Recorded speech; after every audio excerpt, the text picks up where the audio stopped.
खेलते खेलते थक जाएंगे।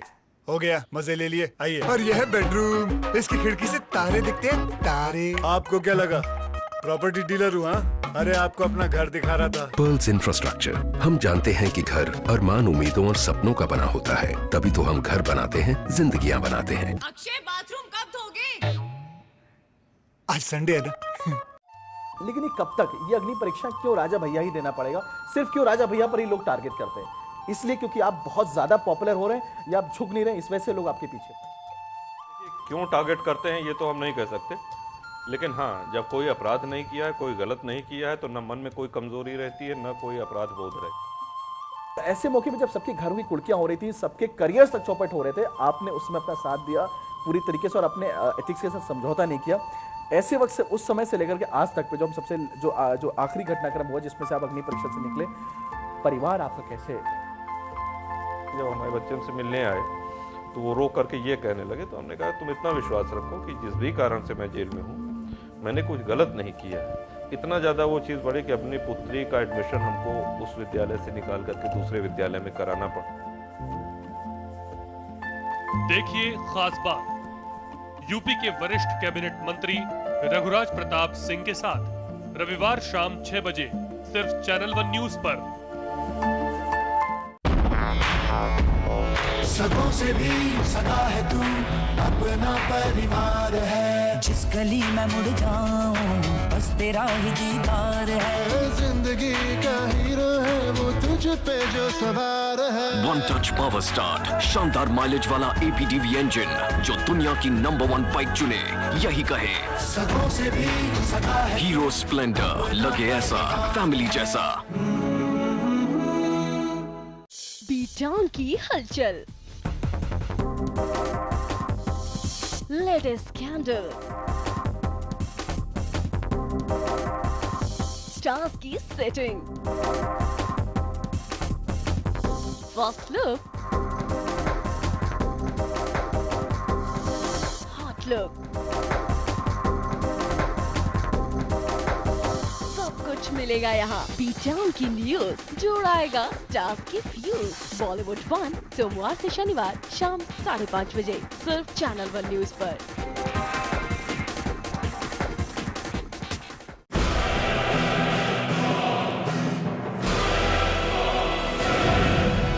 राजनीति के बदलते चेहरे,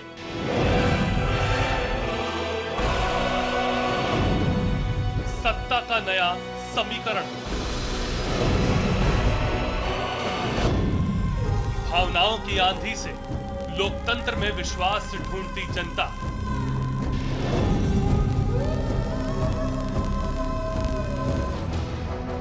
खबर की असल हकीकत पर जिम्मेदारी की साथ,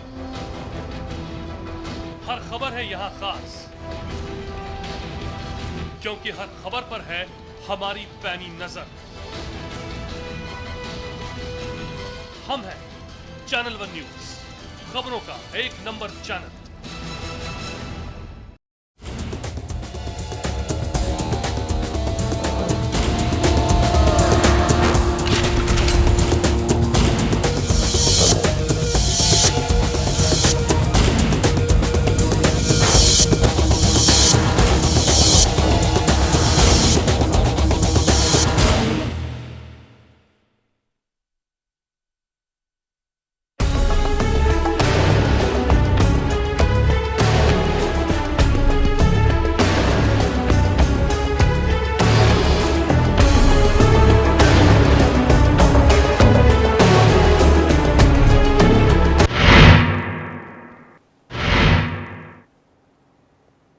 नमस्कार, हमारी खास पेशकश में आपका स्वागत है। आपके साथ मैं हूं सिद्धार्थ। आसाराम की निराशा बढ़ती जा रही है, परेशानियां खत्म होने का नाम नहीं ले रही।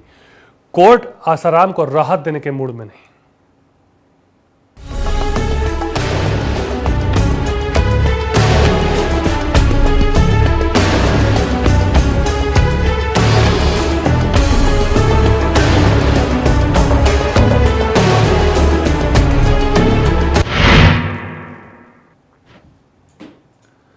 सूरत की 2 सगी बहनों के साथ यौन शोषण के मामले में गुजरात की एक अदालत ने शनिवार को आसाराम की पुलिस हिरासत की अवधि 22 अक्टूबर तक के लिए बढ़ा दी। बहस के दौरान गुजरात पुलिस ने आसाराम पर एक के बाद एक कई आरोप लगाए और कोर्ट से उनकी रिमांड अवधि बढ़ाने की मांग की। वहीं पुलिस की अर्जी को मंजूर करते हुए कोर्ट ने उनकी हिरासत की अवधि को 22 अक्टूबर तक बढ़ा दिया है। आसाराम की बड़ी रिमांड, 22 अक्टूबर तक रिमांड बढ़ी। सूरत रेप केस में आसाराम की मुसीबतें कम होने का नाम नहीं ले रही हैं। शनिवार को गांधीनगर सेशन कोर्ट ने आसाराम की रिमांड 22 अक्टूबर तक बढ़ा दी। हालांकि गुजरात पुलिस ने 10 दिन की रिमांड मांगी थी। इससे पहले 16 अक्टूबर को सेशन कोर्ट ने आसाराम को 4 दिन की रिमांड पर गुजरात पुलिस को सौंपा था।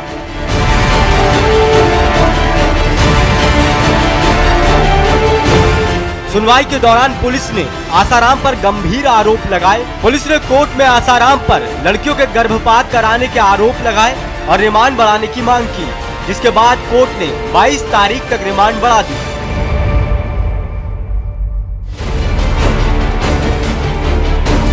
सूरत रेप केस में गुजरात पुलिस 14 अक्टूबर को आसाराम को अहमदाबाद लेकर आई थी। गुरुवार को पीड़िता से आसाराम का आमना सामना कराया। हालांकि आसाराम ने शुरुआत में पीड़िता को पहचानने से इनकार कर दिया, लेकिन बाद में अपना गुनाह कबूल लिया।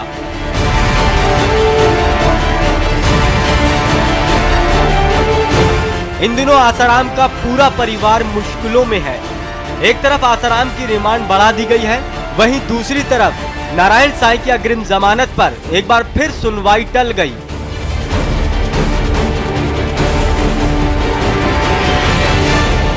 बहरहाल आए दिन नए आरोप। ऐसे में अब देखने वाली बात ये होगी कि आने वाले दिन में कौन कौन से नए आरोप आसाराम पर लगते हैं।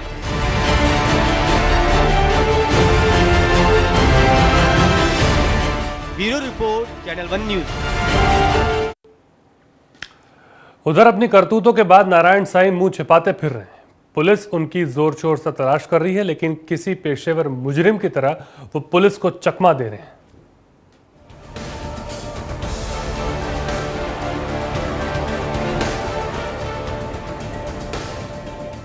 आसाराम और नारायण साईं की मुश्किलें बरकरार। दुष्कर्म के आरोप में फंसे हैं बाप बेटे।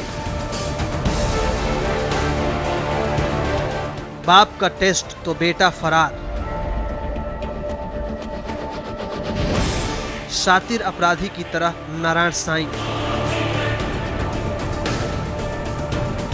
पुलिस और नारायण साईं की लुकाछिपी।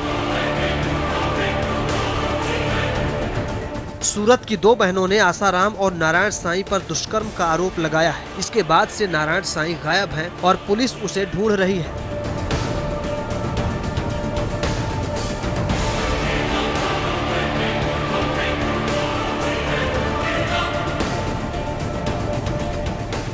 गिरफ्तारी से बचने के लिए नारायण साईं ने अग्रिम जमानत की अर्जी दाखिल की है।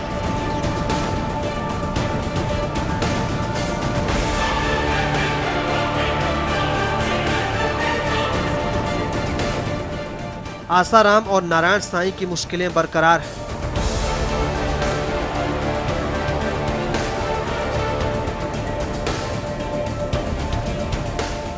आसाराम से पुलिस ने जहां पीड़िता के सामने पूछताछ की, वहीं आसाराम के बेटे फरार नारायण साईं का अब तक कोई सुराग नहीं मिला है।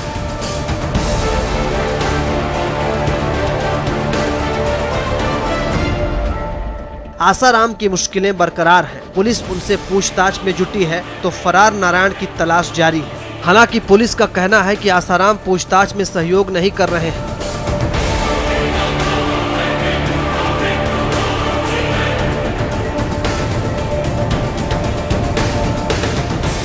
आसाराम ने पूछताछ के दौरान आरोप लगाने वाली सूरत की बहनों को पहचाना है और माना है कि आश्रम में दोनों बहन आया करती थी, लेकिन इस बात से इनकार किया कि उनसे उन्होंने कोई भी आपत्तिजनक हरकत की थी।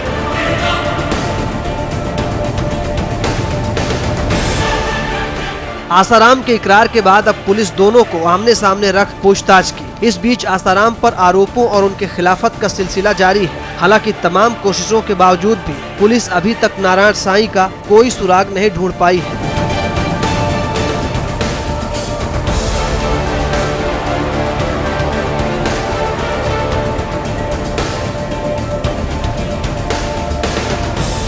इस कोशिश में आज पुलिस ने दिल्ली में नारायण साईं के कई ठिकानों पर छापेमारी की, लेकिन नारायण साईं हाथ नहीं आया।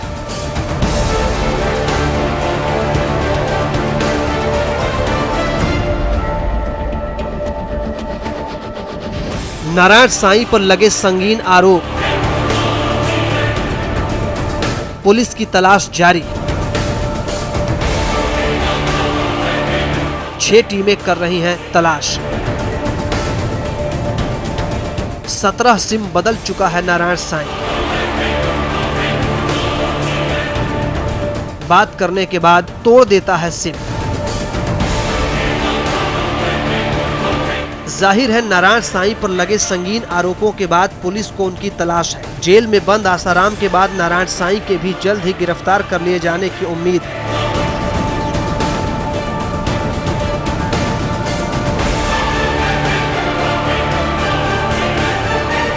रोज बरोज हो रहे खुलासे के बाद अब उनके भक्तों का विरोध भी हल्का पड़ने लगा है, जो खुद हैरान है कि अगर नारायण साईं निर्दोष हैं, तो फिर कानून से ऐसे भागने का मतलब क्या है।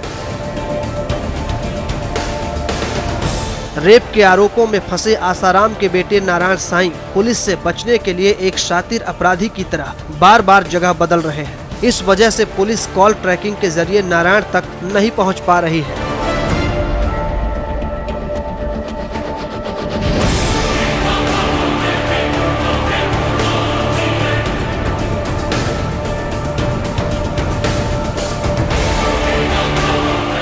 पुलिस सूत्रों के मुताबिक सूरत की बहनों द्वारा रेप केस दर्ज कराए जाने के बाद नारायण साईं अब तक 12 दिनों में 17 सिम बदल चुके हैं।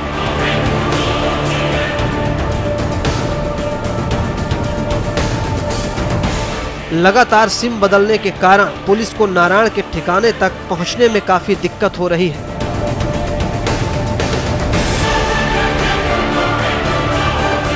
सूरत पुलिस अब ये आशंका जता रही है कि नारायण देश छोड़कर भागने में सफल रहे हैं और वो नेपाल के काठमांडू में भी हो सकते हैं।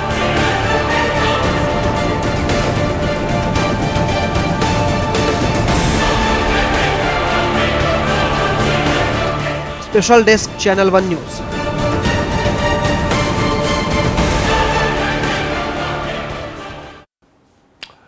छोटा सा ब्रेक के बाद खास पेशकश जारी है।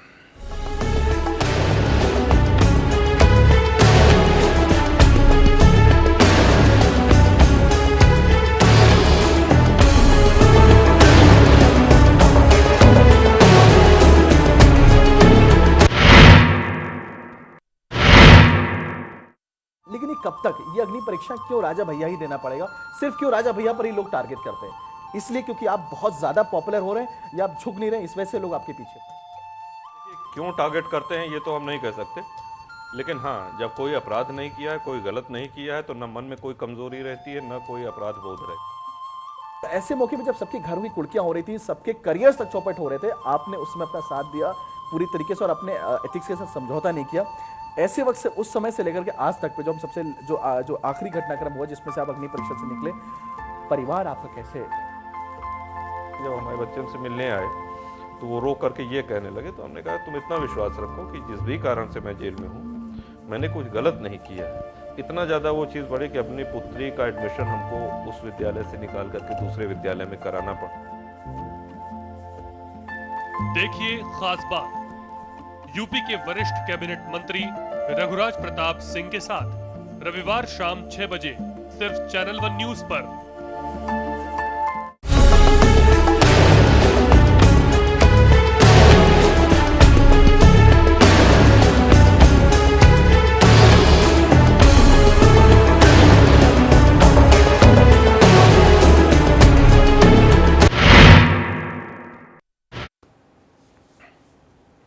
ब्रेक के बाद एक बार फिर स्वागत है आपका। हम बात कर रहे हैं आसाराम के धर्म में मुनाफा ढूंढना और लगे हाथ डॉक्टरी दिखाकर उपकार करने वाले आसाराम की किरण नक्षत्र बेहद खराब है। ऐसा क्या हो गया कि इस कलयुगी अवतारी संत का तथाकथित चमत्कार रफू चक्कर हो गया? संत का चोंगा, सफेद दाढ़ी और बड़ी बड़ी आंखें, लेकिन कुकर्म की लंबी फहरिस्त। शिकार किसी जानवर का नहीं, बल्कि खूबसूरत लड़कियों का। ध्यान का भ्रमजाल और जिस्म का मोहपाश। दावा ध्यान में भक्त को सीधे भगवान के साथ साधना कराना।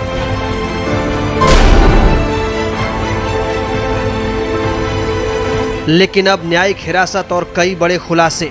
ये हैं गॉडमैन आसाराम बापू और ये हैं 18 सालों से इनके सेवादार अमृत प्रजापति। राजदार वैद्य की हैसियत से बाबा के ड्राइंग रूम से बेडरूम तक के सिपह सलार, उनके एक एक राज के राजदार। लेकिन जब इनकी बातें आप सुनेंगे तो हैरानी में पड़ जाएंगे। वैद्य प्रजापति ने जो कुछ भी कहा उसका सबूत अखबार और टीवी चैनल के पास है। पत्रकारिता के मापदंड में इसका श्रेय नामाधारित है।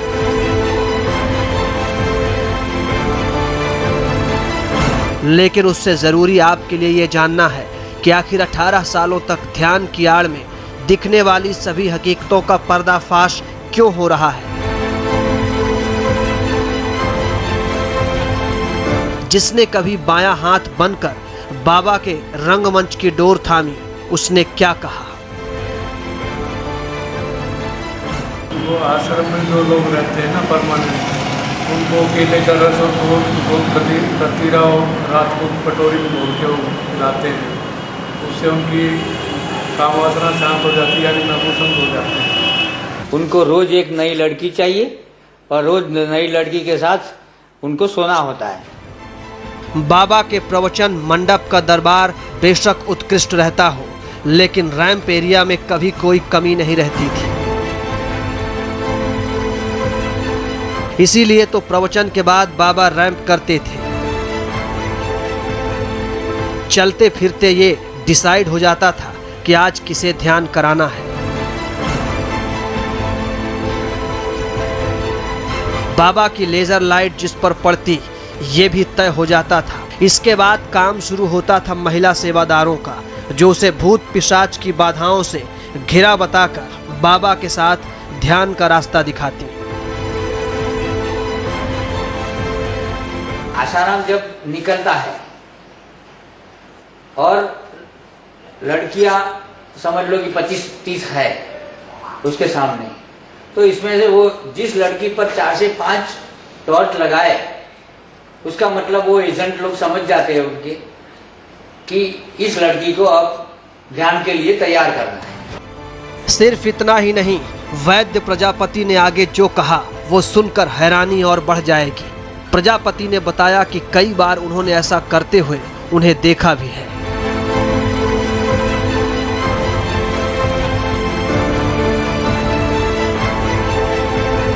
कई बार देखा हुआ है। और लड़कियों को तो कभी सुबह में 4 बजे निकलते हुए, 5 बजे निकलते हुए, 6 बजे निकलते हुए बहुत बार देखा हुआ है उनकी कुटिया में से। कहने को कुटिया ध्यान के लिए जानी जाती है, लेकिन बाबा के ध्यान कराने का असल सच कुछ और ही कहता है। हर रोज नई लड़की, उम्र की सीमा 15 से 25 साल, जिसको एक बार ध्यान करा दिया तो साल भर पास नहीं बुलाते। वैद्य प्रजापति के खुलासे के मुताबिक बाबा ध्यान कराने से पहले शक्तिवर्धक दवाएं लेते थे। लड़की को कुटिया में पहुंचने पर दूध दिया जाता था, जिसमें ध्यान साधने की वो दवाएं मिली होती थी कि लड़की अपना सुध बुध खो दे। बस इसके बाद बाबा वो करते कि लड़की किसी को मुंह दिखाने लायक नहीं रहती। ये ध्यान उनकी परिभाषा है, दुष्कर्म। ध्यान मतलब दुष्कर्म, ऐसा उनके यहाँ का कोड वर्ड है। सेवादारों के गुप्त परिचय पर तो काफी कुछ सामने आया। बड़ी बड़ी आंखों में सम्मोहन ही ऐसा है, क्या करें बाबा। एक अखबार के हवाले से ये बात सामने आई थी कि बाबा कामसूत्र के अच्छे ज्ञाता हैं और प्रशंसक भी, तो अब जेल में उसे पढ़ने की दिलचस्पी क्यों नहीं दिखा रहे हैं? कहीं ऐसा तो नहीं कि उन्हें अपनी महिला संगत की कमी खल रही है? बहरहाल जो भी है, बाबा पर इन दिनों लगता है कि भूत प्रेत की बाधा है। सही में ध्यान का सहारा ले तो अच्छा होगा, नहीं तो किसी दूसरे बाबा से मिलकर अपना इलाज करवा ले। Special desk, channel 1 news. तो खास पेशकश जारी है, लेकिन छोटे से ब्रेक के बाद।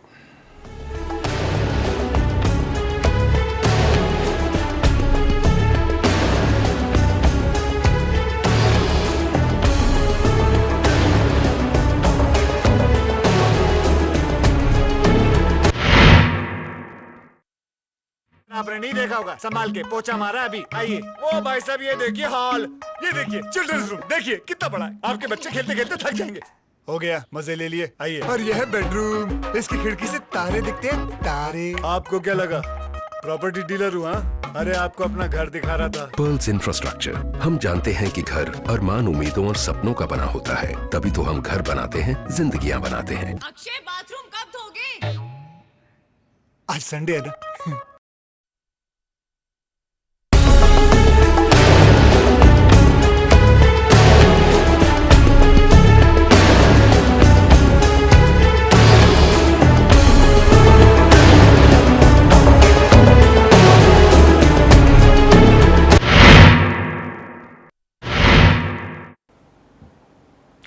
जमीनों पर अवैध कब्जा करने से लेकर अपने ही बागी शिष्यों पर जानलेवा हमले करवाने तक आसाराम बापू तरह तरह के विवादों में घिर चुके हैं। अनजान तरीकों से बेइंतहा दौलत जमा करने का इल्जाम भी उनके सिर पर है, और अब नाबालिग लड़की से रेप।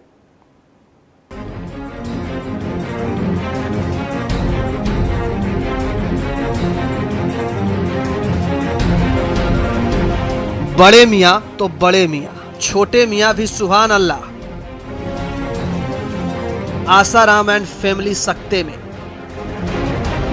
कलंक की पीढ़ी। आरोपों ने खोली पोल, बदनामी ने किया शर्मसार। बाबा और ये बाबा की महिला सहायक, बोलने का ऐसा हुनर कि बचाने और फंसाने की असली नियत का किसी को पता भी ना चले।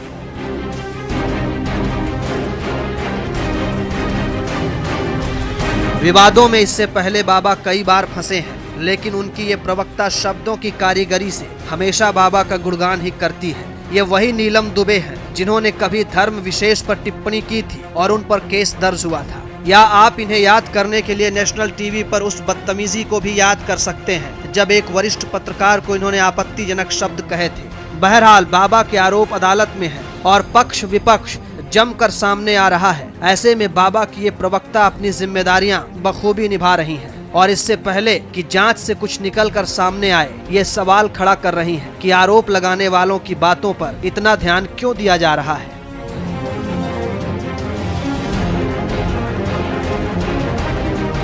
वो 2 महिलाओं की बात ली जा रही है।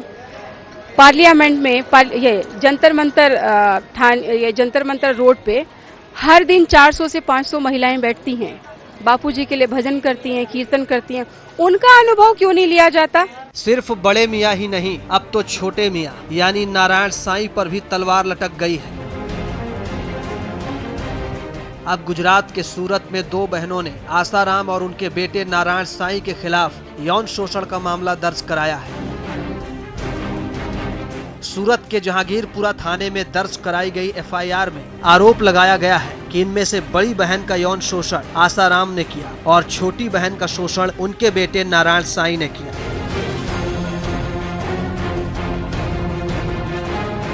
इस एफआईआर में आसाराम की पत्नी और बेटी के खिलाफ भी शिकायत दर्ज कराई गई है।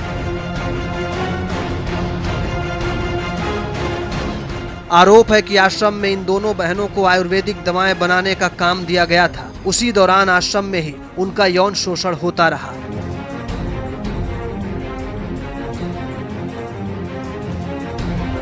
दोनों बहनों की अब शादी हो चुकी है। आसाराम की हिरासत से बल मिलने पर इन्होंने इस सच्चाई का खुलासा किया, जिसके जवाब में प्रवक्ता साहिबा ने इन पर ही सवाल खड़े कर दिए और पूछ लिया कि इतने समय बाद ये बात क्यों याद आई। ये जो आरोप लगा है ये सन 2002-2004 का बताया जा रहा है। सवाल अब ये उठता है कि आज 2013 है, तो इतने दिन बाद क्यों? यही से क्लियर हो रहा है कि षड्यंत्र है। सिर्फ आसाराम की प्रवक्ता को ही ये आरोप गले नहीं अटक रहे हैं। हिंदू महासभा के राष्ट्रीय अध्यक्ष स्वामी चक्रपाणी को भी ये सब षड्यंत्र का हिस्सा ही लग रहा है।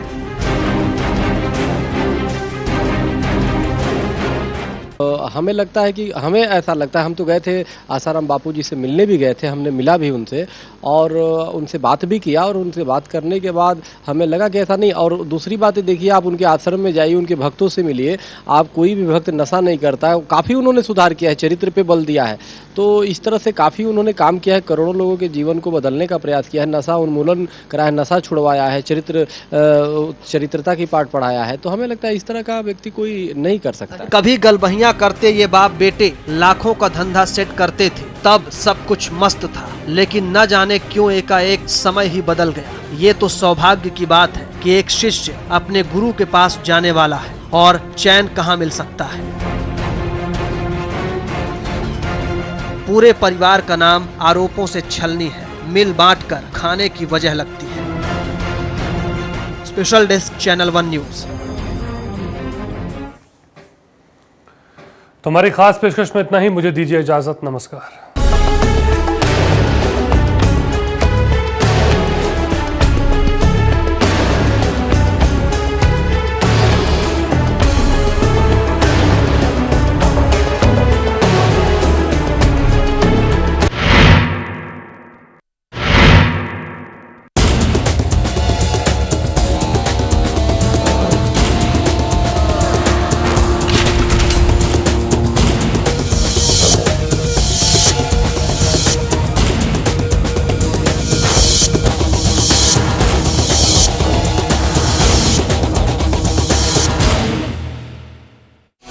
अगर बदलनी है दिल्ली की तस्वीर,